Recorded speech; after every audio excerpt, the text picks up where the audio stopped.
Hi there, my name's Vince from mymatevince.com, and in this video today is going to be a revisit of the very first trying to fix video that I did on YouTube. So this was the job lot that I got from eBay off Weird and Wonderful gaming consoles, and this actually was probably my best buy, and this is what kickstarted off a whole new sort of series on this channel that really I've been kind of really enjoying ever since. So with this one, I can't remember exactly how much I paid for it, but you will find the video. It was back in June 2018, so this was 10 months ago now, and I'm really pleased with the progress that I've made in these 10 months, hence the reason I've done the revisit here, because I've got most things working in here. Some were already working, but there were certain things that I thought were a big deal at the time that I thought I'd never be able to do, and now, I mean, I might be tempting fate saying this because it might all go wrong, but I'm really confident that I can do them. Not easily, but I feel in my comfort zone when I do it. So it's amazing that once you start doing stuff like this, how you do grow in confidence. And I'm really looking forward to see what the next 10 months will bring. See what is achievable in 10 months' time. So just let me show you the inside of this, just so you remember it, just in case you might have been subscribed since back then. But you remember there was like the Retron 5, there was these little Atari controllers, that we had this retro bit generations, various different things. That was for testing.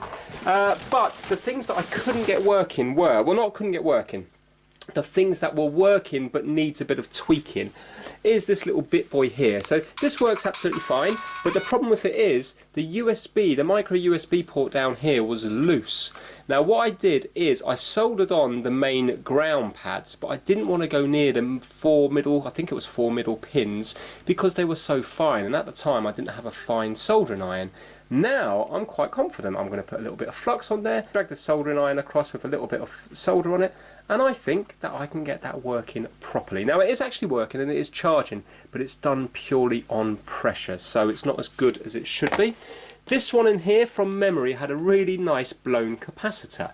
Well, now I understand more about capacitors, a little bit more anyway, and I'll be able to read the value, and I'm hoping I'll be able to change that capacitor. Even though it's working fine, I'm hoping I'll be able to change it.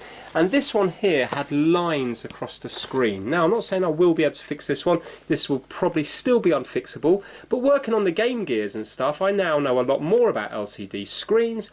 And I'm thinking maybe if I can put a bit of pressure down one side, maybe add a little bit of tape, because I did that on one of my Game Gears and it works. It might put more pressure on the connection and it might get rid of the line or the couple of lines, whatever it was that was on this one here. So I'm looking forward to doing this. I think to begin with I'm going to start on the Bittboy, and then I'm going to go to the retro bit generations, and then lastly I'm going to do this one here, the RetroDuo portable. And yeah, I'll put the timestamps down in the description just in case you're only interested in one particular thing. But I've kind of got really fond memories of this because when I did this video, I think it was about a 50-minute video. In fact, I think it was about 2 hours of filming and I had to get it down to about 50 minutes. And I remember it was sat there for a couple of weeks and I felt really uneasy about putting it on YouTube because it was completely different to the stuff I normally did. And I thought, is anybody going to be like it, or is it going to be completely hated? And then I did it, and I had quite a few comments saying, please make this into a series. Really nice to see, somebody with not a lot of skills trying to fix something, working out the thought process, and kind of giving confidence to just the average person doing it, not the professional. And ever since then, I haven't looked back. It's just been trying to fix after trying to fix, and the response from everybody watching it, generally speaking, has been really, really good. Remember, with YouTube, you're never going to get 100% positive comments. Really, on a lot of videos, you'd be lucky to get 50% positive. But on these ones here, I do seem to get about 80 or 90% positive, which is fantastic, even when I fail to fix it. So I've got, really, whenever I see this box here, it makes me happy. So let's get started and let's see if we can fix these 10 months on. Right, okay, let's pop the battery out the back, and then just got 6 little screws to undo here.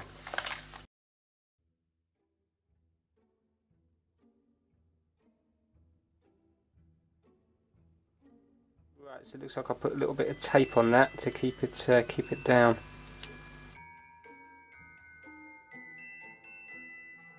I'm just going to use a little bit of IPA just to get rid of the remains of that sticky tape.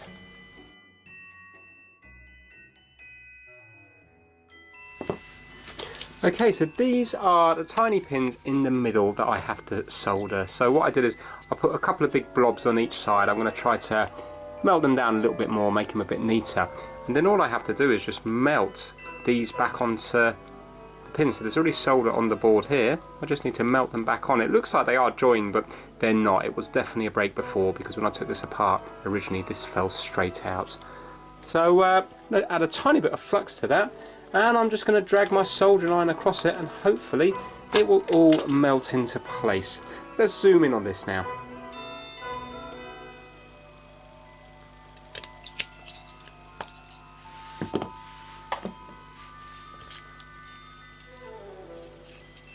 Now, because it's just such an easy one to do and there's not going to be a huge amount of heat, I'm going to leave everything as it is, otherwise I'll have to put all the buttons back in, and also I don't want to get dust on the actual screen itself. So it will be just getting left in the actual plastic case. Right, here goes. Let's put the soldering iron on it and see what happens this time. So I've got this set to 300 degrees C.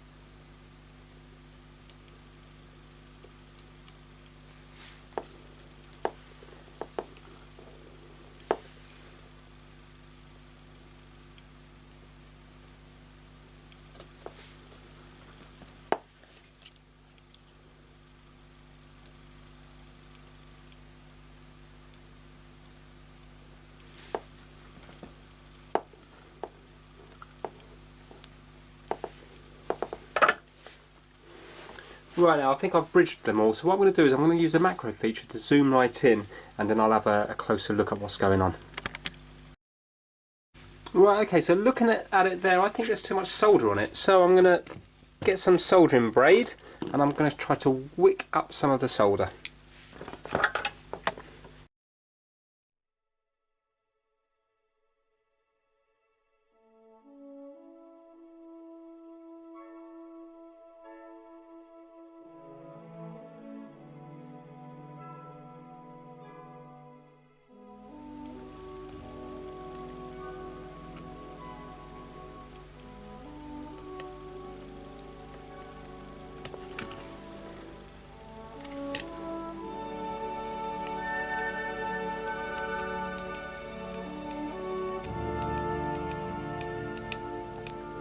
Right now I'm just using a little sort of downward stroke just to try to get the pins soldered back on.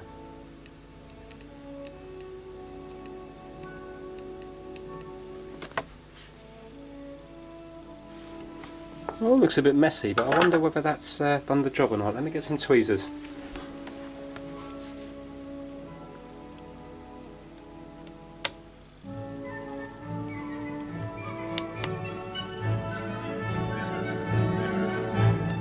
Okay, well they're definitely all stuck, and let me just give the thing itself a wobble. Right, that's stuck in place now. So before it was working, it was just that it was like a pressure fit on these middle 5 pins. But now it does look like they are actually soldered. Now, it's not aligned very nicely. Maybe I could get the hot air on it to make it better.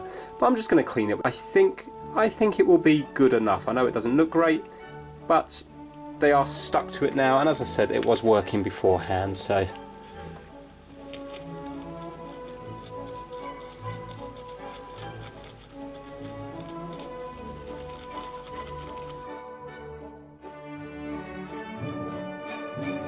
it there. I think I'm happy with that.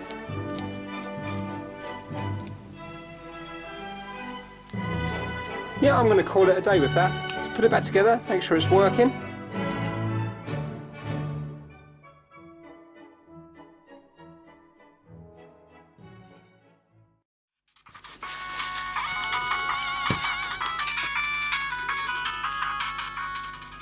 Right, okay, let's plug in a charger and let's see if that changes colour there.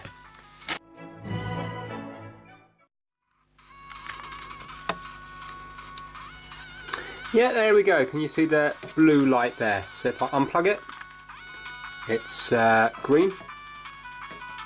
And then plug it in, and it goes to blue, and even if I wiggle it around, it's still working.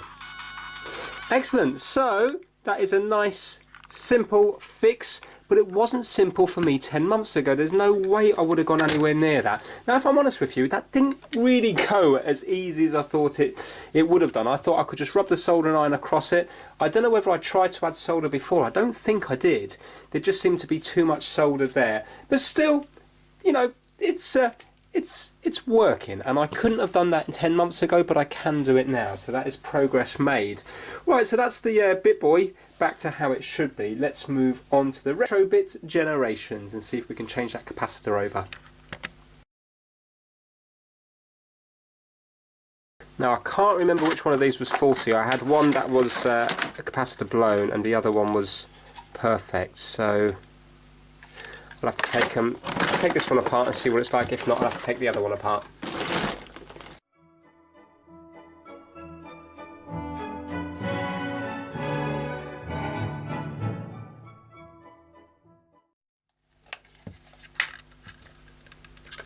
There we go, that was the one. Look at that, what a spectacular blown cap. Isn't that lovely? Look at it. Right, so now I should be able to get the readings off this cap, and let's see if I've got one to replace it. If not, I'll have to buy one.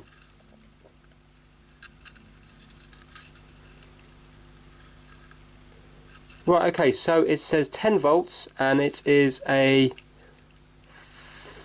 very hard to see, I think it must be a 470 UF. So if you have a look here, there you go, can you just see 10 volts down the bottom? And it says 470, and I can just see the U there, and it just says 70 UF there. So 470 UF 10 volts. Let's see if I've got one of them to swap that over with. And I got this pack, this little set from CPC. So it's got a whole load of different ones in it, and if you look here, I've got 470 UF 25 volts, which is fine. So remember, it's okay as long as it's 10 volts and above, and not 10 volts and as long as it's not below 10 volts, I can use a higher voltage. So 470 UF 25 volts will be absolutely fine. So let me find that, and then we've got to find out which side is the negative and the positive, pop it in, and hopefully that will be working. I mean, it was already working fine, but obviously it must be doing something there. Not quite sure what it's doing, but it must be something to regulate the voltage or something. But let me swap that out. Right, I found it here, 470 UF 25 volts. The problem is, unless it says it on the other side of the circuit board, I'm not going to know which way is positive and which way is negative, because this is blown now. So it's, you know, hanging up in the air. So does it go on with the negative side that way round, or that way round? I'm not going to be able to tell. So I'm going to have to take the board out. I'm hoping there's going to be some kind of indication on the other side. If not, I don't really know what I'm going to do. No, there's no markings on it anywhere from what I can see anyway. Just a little C1 there, but it doesn't have like a plus or minus on it. If you have a look at this side here, again, to me there's no indication, and I'm not going to be able to know how to test it. I mean, is there even a way of testing it? Let's say if the capacitor was completely fallen off the board and it's not marked, is there a way of testing which way round it should go? Ooh, I don't know what to do, because it's just going to be potluck. It's just going to be 50-50, isn't it? Whether it's unless I put it on, and then if it doesn't work, put it on the other way round. The only thing is, I wonder whether I'm going to end up damaging another part of the board by doing that. Pretty interesting to see the inside of one of these, actually. So this paper must be to insulate between the different two sides.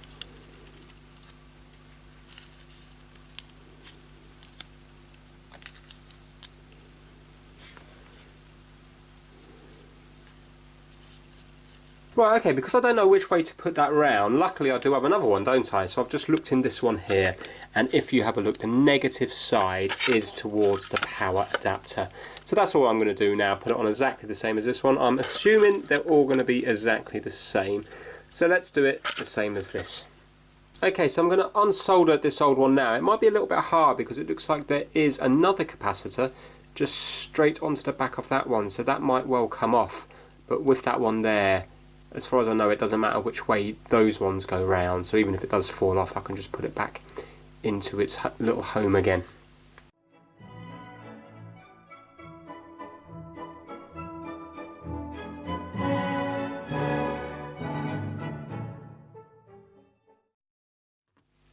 Right, this one's a little bit hard to remove. My soldering iron is at 300 degrees C, so it should be hot enough. So what I'm going to do is I'm going to add some more solder to it and then use the solder sucker to take it off.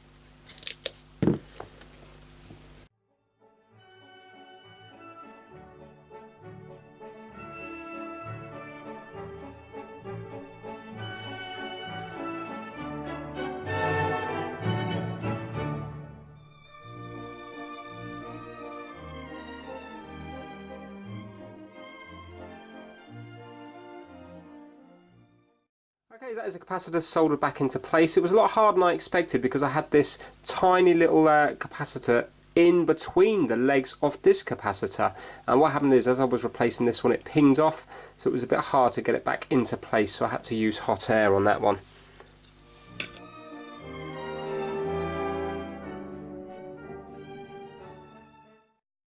just going to quickly set this up and see if it's still working like it was before. Right, okay, there you go. As you can see, it's now working. I mean, it was working beforehand, but at least now the capacitor is not blown.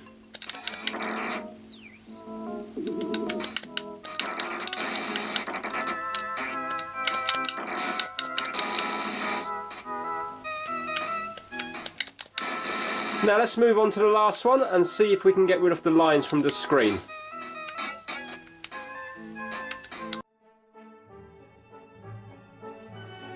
Okay, if you look here, we have 3 annoying lines. Let's just lower it down.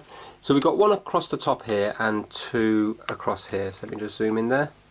There you go, those 2 there. So I'm thinking that maybe if we take it apart, we might be able to put some pressure on the screen along the edges wherever it connects.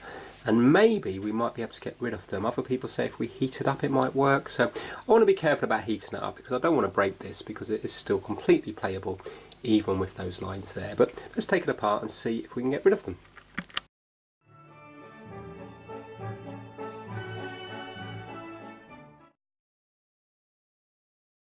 So we've got the ribbon cable connected here. Let's undo it. Let's undo it from the board. Looks like it just slots down. There we go. Right, so all the buttons and everything are falling out, but we can worry about that later.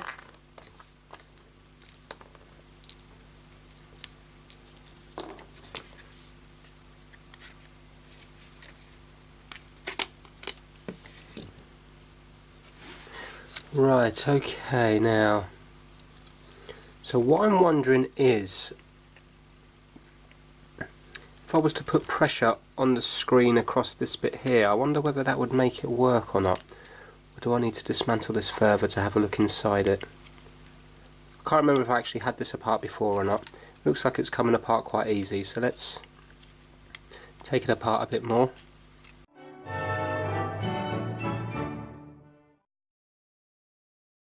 Right, I mean, I can't see anything wrong with the ribbon cable. I'm pretty sure I would have spotted that before if there was. I could possibly clean it just in case it is a dirty contact. That would be nice. Let's have a look at the board side of it, see if that looks okay.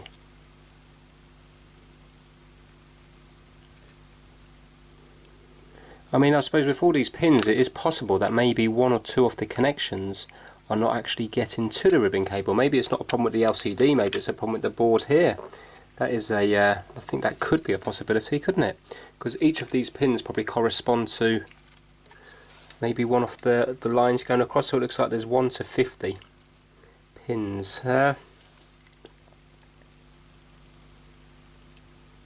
Just all looks so perfect. Just going to give the contacts a tiny little rub with IPA.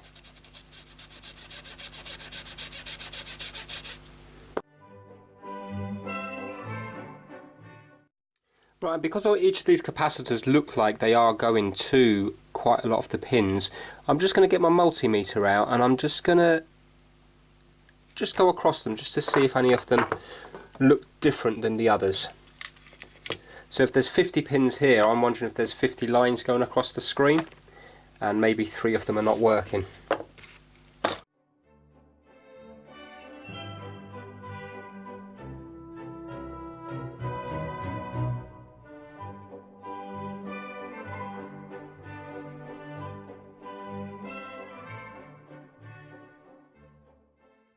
Okay, so I can see the lines present here, so let's start putting a bit of pressure in different places and see if they can disappear.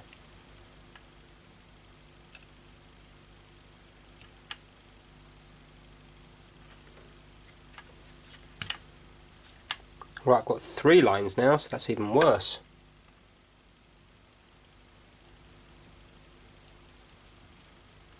Now I've got a line there. Right, something's definitely not going good here.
Maybe I should put a game in and see if it makes any difference. Right, okay, it's worse than it was before. It only comes on when I put pressure in different places.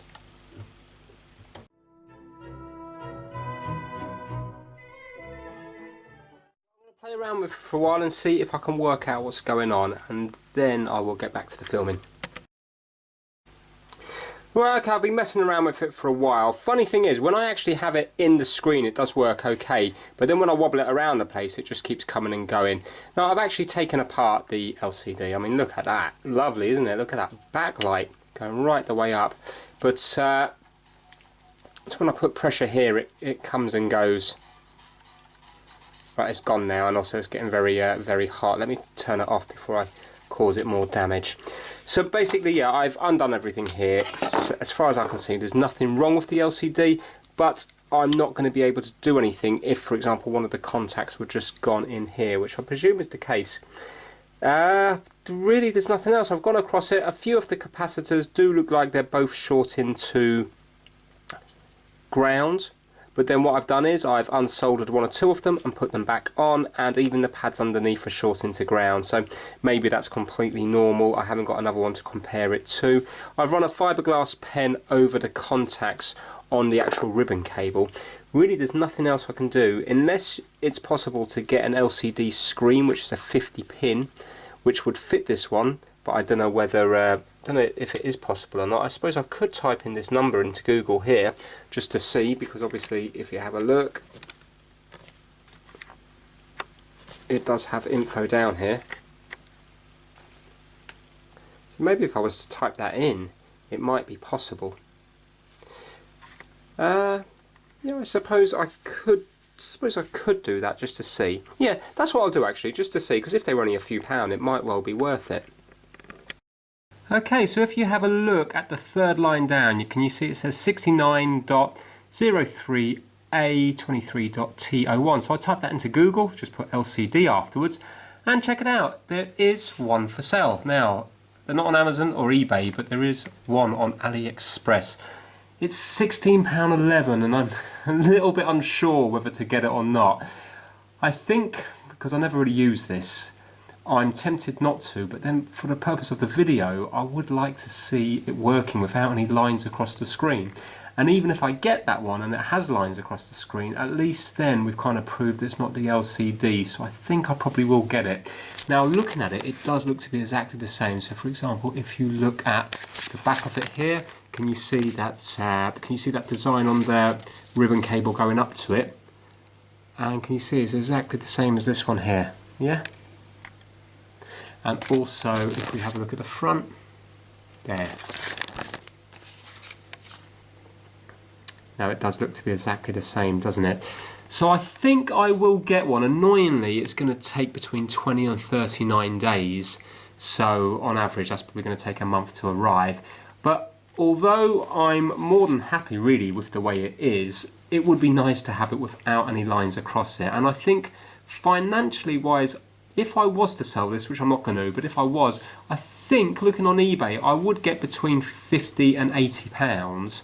So it probably is worth spending the £16.11p to have it fully working, rather than having one which is faulty, which, to be honest, because this is a kind of niche item, I think it would probably not sell if it was faulty. I'm not saying that anyway, I'm just, saying that it's going to be worth more, isn't it? And it will probably be worth £16 more by having a proper screen. So I think I'm going to get this, and then eventually when it does arrive, I'll get back and finish up the video to see if we do have a perfect working screen. So I'll see you shortly. Okay, so we're back again, and we have a working replacement screen. So let's pop this one in, put it all back together, and see if all the lines have gone. So let's just remove this old one. That's in there. Just want to make sure there's no paw prints on the front.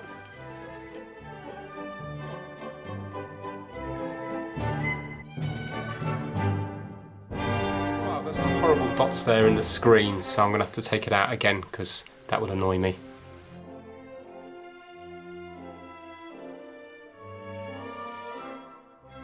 Blow some air into this because it is quite dusty in here.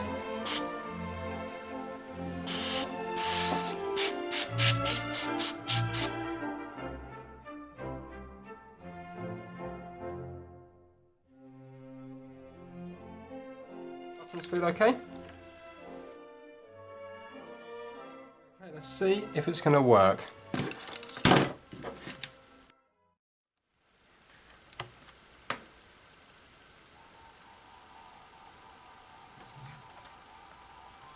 So far so good.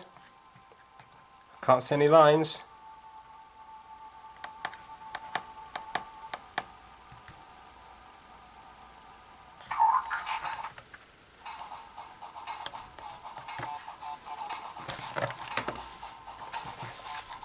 Yeah, there we go, no lines on it. So it definitely was the LCD display. Excellent, so really I don't think there would have been a way to fix that particular LCD. I know some of them you can like put pressure against the side or try to warm it up, but that one all looked to be pretty sealed, didn't it? So yeah, that was it. So revisiting these videos shows that the things that were wrong before are now relatively easily fixable. Not really, really easy, but I definitely feel those things are now in my comfort zone. So, like I said earlier, let's see what the next 10 months brings. Maybe I'll be able to replace more chips, BGA chips and stuff like that. Who knows? Or maybe I'll plateau. Maybe I'll go downhill and it will all start going wrong from now. Can it get any worse? I don't really know. But that's it. Yeah, I really enjoyed revisiting this one, the very first one I did. And it's nice to get them all working again properly. So that is it. If you like this video, please give it a thumbs up and please subscribe for more Trying to Fix videos. Take care. Bye now.